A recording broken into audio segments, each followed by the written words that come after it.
Good evening, Bullet Point Nation. I'm Judd Dunning, and welcome to my new weekly show, Unapologetic, our 5-minute weekly weaponized news you can use, mostly to make sure both you and your kids don't get invited to your liberal in-laws' upcoming diversity-themed Easter egg hunt.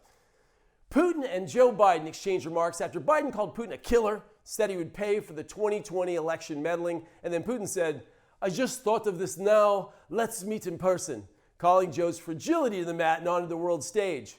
The hardest part about a Putin-Biden debate would be for Putin to find a translator who speaks dementia.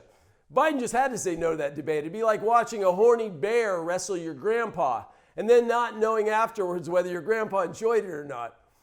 Well, first of all, according to some knowledgeable sources, it wasn't just Russia, it was also China and Iran, all three of the major countries that we need to impress with projecting strength, not weakness. Maybe Joe should just send his super tough deep fake hologram to challenge Putin some push-ups, or take him behind the woodshed to beat the hologram hell out of him.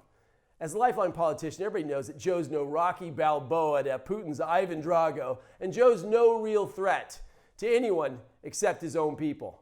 Maybe Putin has just forgotten how to stay in touch with his roots, is seeking a quick refresher course on Marxism and tyranny from Joe and Kamala. Or maybe he's so impressed on how Joe's been repressing his people with overreach and a barrage of right-stripping legislation that he wants to meet him and slap him on the back and say, "Good job, winky winky."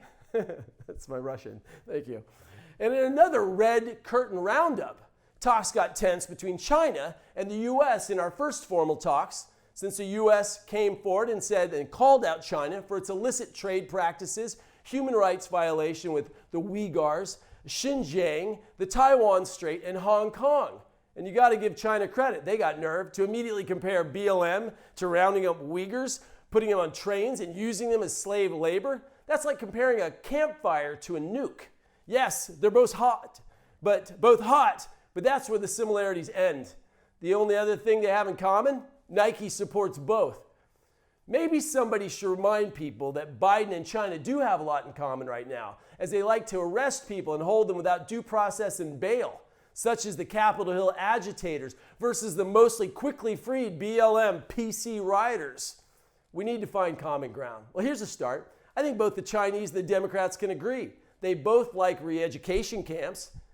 Ask any Trump-loving Neanderthal. What I loved about how Secretary of State Blinken said during the talks was that a hallmark of American leadership was that the U.S. is willing to always admit its mistakes and confronts its challenges openly and transparently. Openly, meaning that yes, we Americans do indeed try to always keep both our politics and our sex tapes off Twitter, Facebook, in public, and off the Amazon cloud. It was just after that China wanted to reference our recent elections, but they couldn't stop laughing or screaming. It was hard to tell. It was in Chinese. Americans, we're all having a good time in the studio here. Welcome to our Democratic hate porn. That'll probably never get beyond the shadow banning that we're already enjoying. But we're talking about the truth. And American Democrats do like to admit its mistakes.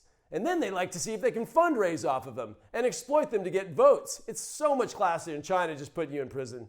And just after the talks, as an expression of American foreign policy power, just as he was getting on his plane, Biden then fell up the stairs 3 times. Fortunately, as not to further tarnish our international image, Biden wasn't boarding Air Force One, as President Harris had already booked it.